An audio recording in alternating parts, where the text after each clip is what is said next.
Hello and welcome to 101 Sports. I'm Stephen Normington. And I'm Preston Willett. Let's start things off with the quick hitters. Denver Broncos quarterback Peyton Manning tied an NFL record when he threw for 7 touchdowns in their season opener against the Ravens. With a start like that, are you buying or selling the Broncos as Super Bowl title contenders? You know what? Right now in Vegas, they have 6-1 odds to go to the Super Bowl, along with San Fran and to win it. And you know what? I'm going to take these odds for the reason that I see that matchup happening. They by far were the 2 most dominant teams. Yeah. You saw Peyton Manning put up video game-like numbers. And this matchup, it's going to be the wide receivers of Denver against the corners of San Fran, and I don't think they hold up. I mean, I don't like that matchup because I don't like the corners from San Francisco because they're just not good. I mean, Nnamdi Asomugha is not who he was. But I think the Denver Broncos can get there because they're going to have a cakewalk through the AFC. I don't see any other teams in the AFC right now that really give them, you have 3 stooges out there with the Raiders, the Chargers, and the Chiefs. The Chiefs. But the one thing you have to realize, this is the best Peyton Manning has played in his career. All the coaches have said it. All the wide receivers have said it. And we have someone in the slot as good as Wes Welker.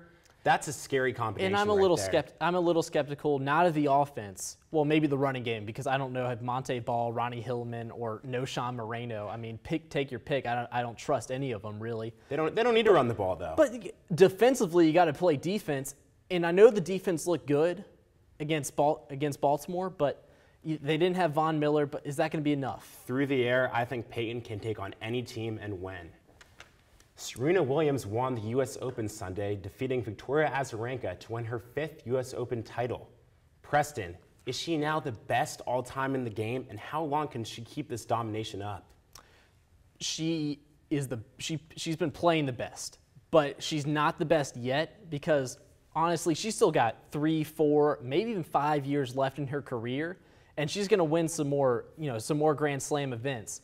What I want to see from her is if she can catch up to Steffi Graf. Steffi Graf has 22 right now, and she's sitting at 17 after that huge U.S. Open win the other day. Right now, I don't see anyone really competing against her because I think Victoria Azarenka is, she's a talented tennis player, but I think in the past we've seen Serena has dominance over her. She has what I call the Tiger Woods factor. Everyone she's playing is afraid of her, and with good reasons. Even after that huge debacle arguing with the ref in the U.S. Open a few years ago, the lung injury, she came back stronger than ever. She now has 17 Grand Slams, and in this calendar year, she won 67, or she lost only 4 matches out of 67. Those are staggering numbers, and I see it continuing for 3 or 4 more years because in the women's game, you can dominate when you're old. Oh, you can dominate when you're old, and I think we've seen that with some other players in the past. But it's interesting that you brought up that when she got in the argument with the U.S. or with the tennis official, that just shows her fire and her will to win, and she just has this power around her that a lot of other tennis players haven't had in this era, because she puts fear into their opponents because she just crushes the ball and she just has this innate sense of And another thing that really speaks to how good she is Chris Everett and Billie Jean King and Victoria Azarenka already went on record saying she is the best and most dominant player of all time. Yeah, exactly. The United States men's national soccer team's 12-game winning streak was snapped Friday night with a 3-1 loss to Costa Rica in the World Cup qualifying as they prepare to face arch-rival Mexico tonight.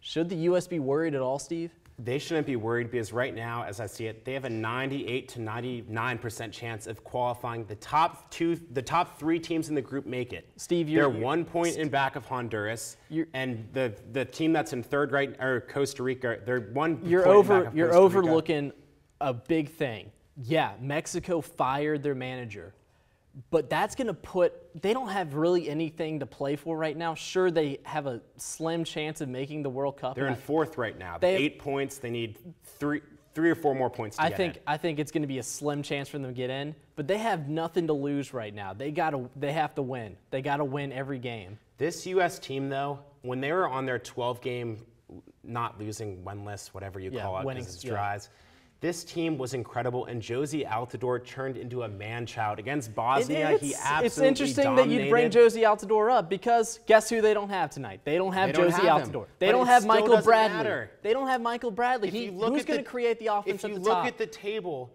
they only need one more win or a combination of teams to lose or ties, and I see that happening. If you have the fourth-place team only having 8 points when the U.S. has 13 points, I don't see a team making up that difference. They have to get a result tonight, but they could not get a result tonight. They could lose the match, and if they lose, that puts them in a hole. It does, so but then tonight Mexico they're going to be relying, would be 2 points behind. They're going to be relying on Landon Donovan and Clint Dempsey to create some offense, and they're going to be relying on Jermaine Jones to step in for Michael Bradley. Well, regardless, it will be certainly be interesting to see what happens in Columbus tonight. Definitely. That's all the time we have for our quick hitters. But when we return, Ben Greenberg and Conor Del Pree will join me at the desk to talk a little Major League Baseball. Stay tuned.